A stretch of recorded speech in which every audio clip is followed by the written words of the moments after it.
Okay, this video really is a bit of a kind of feature request video for the Panasonic GH6, and don't get me wrong, like I think this camera, you get a lot for your money with the Panasonic GH6. It's a really capable camera. It's got lots of really good features, but there were a few things that just sort of aren't there, and some of them, they're just features that the camera didn't come with, and they may never get added to the camera. And other things I see more like a kind of bug fix, or something that should be in a firmware update. So I'm just going to run through some of the things that I would like to see updated on the Panasonic GH6, kind of in no particular order. So the first thing I would like to see them add into the Panasonic GH6 is live cropping, and that's something in the GH5 that we had, and essentially what it does is it allows you to do kind of digital, what the equivalent of a digital crop and pan in the camera. So you kind of can set one point on the back of the camera and then set another with a little bit of a zoom and a pan across, and the camera would essentially just do it for you. It would just shoot that clip over a certain amount of time, and what you'd end up with is just a really nice smooth shot that had kind of done a pan and done a zoom, and it was just a really nice feature to have. On the GH5 you would do it in HD or 1080p, and it would use that additional kind of scope from the 4K to give you that pan and zoom sort of leverage around it. So it was just a really nice thing to have. And now obviously this has got a new sensor. It's 5.7K, so I was sort of hoping that there'd be something where you could do, although you'd have less scope to kind of move around, I was kind of hoping there'd be something from 5.7K to 4K. And you could argue that you can just do it easily in post, and it's something you don't really need to do in camera. But I used to find for certain pieces of work, having a really nice kind of smooth shot that you could just do easily on a tripod with not much effort, and then just put straight onto social channels and things like that. I used to find that a really good feature. So I find it a little bit of a shame that it didn't make it into the GH6. So that's kind of the first one, really.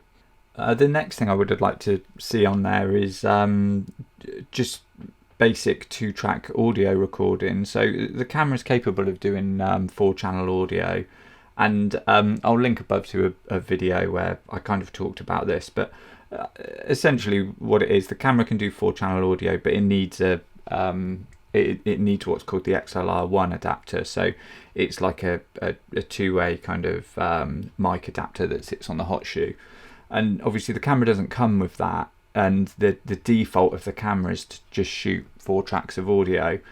And I can kind of understand that, but it would be nice if there was an option to just basically remove those 2 tracks of audio if you're not using the XLR1, because for me it's just it's just an unwanted kind of hurdle in my workflow where I've got 2 dead tracks of audio filling up the timeline. I just don't really want them in there, and like I say, it's fairly easy to resolve, but it's just another step that I shouldn't really have to do. So it would be nice if they would just give you the option to just shoot 2-channel audio by default. I think that would be a nice feature.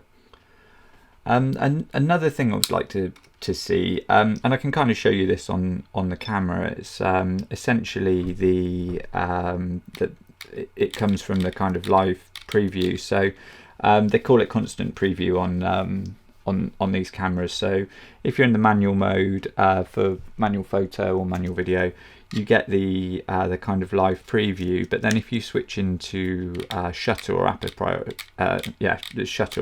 priority, you don't get it anymore, which I find is a bit of a shame. So it would kind of be nice if there was an option to have constant preview kind of work across those modes as well. I mean, it's not the end of the world. Like I do use the manual modes quite a lot, but there are occasions where I like to use kind of shutter and aperture priority, and it would just be a nice thing to have on there. So that's just another thing, it's kind of a nice to have. It's not an issue as such, but it's just one thing that would be useful for working with a camera. And again, constant preview is something we've talked about before. So if you don't know what I'm talking about there, I'll just leave a link above, and you can sort of see what that's about. The next one that is a bit of a shame it doesn't make it into the camera is live view composite mode, and I can kind of understand it. I mean, they've taken off the battery grip on the GH6. You know, they've aimed it a lot more to kind of video users than photo users. But it's you know, you've got the high resolution shot mode, you've got the bigger sensor.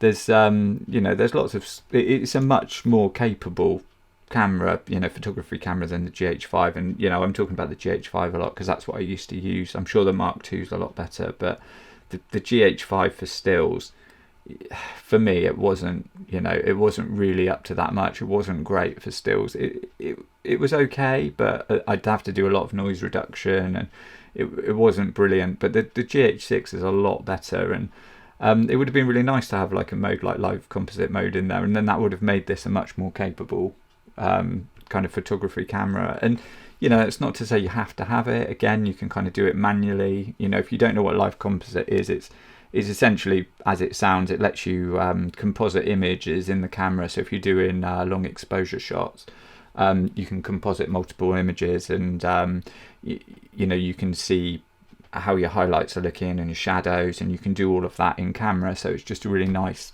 kind of feature to have. So, you know, if that were to come along later on for the GH6, I really think that would be a big plus for it. It's like I said, I'm not sure it's one of those things that really ever is going to be on the roadmap because it didn't come at launch, but I found that a bit of a shame that it didn't come with it. The next one is it's just a small thing really. It's where we've got our shooting modes, and we kind of have our record quality, kind of my list and all of these things.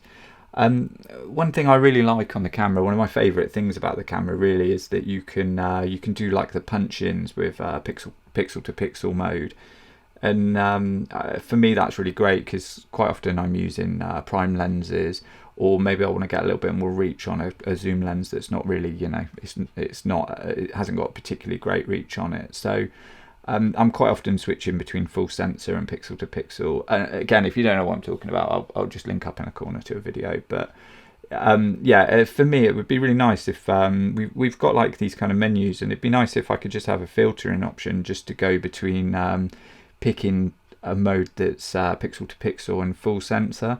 And I appreciate that's kind of two things, you know, it would have to change two settings for me. It would have to change it to pixel to pixel, and it would have to pick the shooting mode. But I just think that would be a really nice option to do, because it's quite like it can be a bit of a laborious process having to just jump between the two all the time, change the shooting mode, then change into pixel to pixel. And it's just, again, it's just kind of another step where if they kind of broke it down in that way, it would be quite nice. I would find that a much easier way to work. But you know, it might be that other people wouldn't find that as good a way to work, but I think for me that would be really useful. The next one is live streaming, and there's not really much to say about this one. It's just really disappointing that it was left out from the camera. You know, the GH5 Mark II had it, and for whatever reason the GH6 just didn't get it. And again, you know, you've got like the only reason I can see that that's been left out is just to keep the sales of the GH5 Mark II going, because I find it a bit strange that you kind of, you know, you're saying it's a video focused camera, they leave out things like live composite, and then on the other hand they're just leaving out live streaming, which that's just bizarre. And it's very rarely I'd kind of see that Panasonic are kind of holding back features on cameras. I think they're generally really good. Their firmware updates are great. You know, you get loads of firmware updates in the lifetime of a camera, but I just think that's a real shame that they've left that out. And you know, it's quite a kind of glaring omission, I think, from the GH6. But I don't know again if that will be added later down the line, but I just think that's, you know, that's something that should have been added. Another one that this isn't something we've kind of previously had in I mean, from what I remember in the GH series cameras anyway, but one thing that would be nice to have is when you're shooting video, if there was some way of just capturing photos, and there was a photo option on the GH5, but then on this we kind of don't have we don't have that option, you know, just to hit the shutter and it just pulls a frame. And yeah, again, you can do it in post, you can grab a still and you can save that to whatever you like. But if I'm doing like long form video, for example, you know, I do an event, it's really nice if I can just kind of say, you know, this is a really nice moment, grab a shot, and I don't want to stop recording. I just want to have the shot. So, you know, if it's either I can grab the frame in camera, or I can do the, you know, set some kind of meta marker just to say, you know, this is a point where I just want to extract a frame. And then in the edit, I've got markers there to be able to know, okay, these were where I wanted the photos.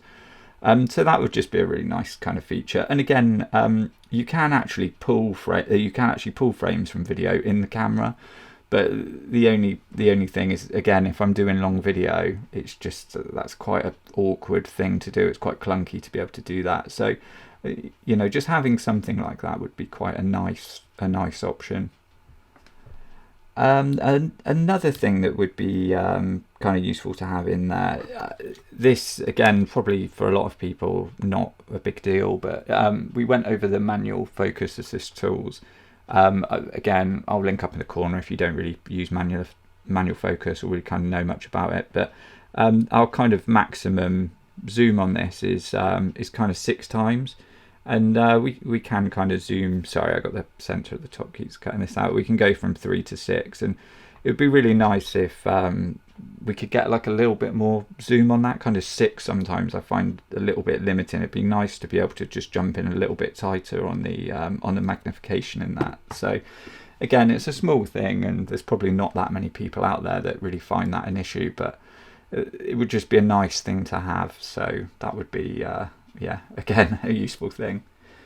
The next one, I find this, I sort of feel like this is a bit more of a bug than even a feature, but the HDMI mode on this, again, we've done like a HDMI monitor video, I'll link it above, but essentially, if I feed out to a monitor, I've got the option of either having the menu on the monitor or having the menu on the camera, and I can't do both, so I can't have the options on the you know, on my screen whilst also having them elsewhere. And it's something you could do in other cameras, but for some reason it's not possible in this camera.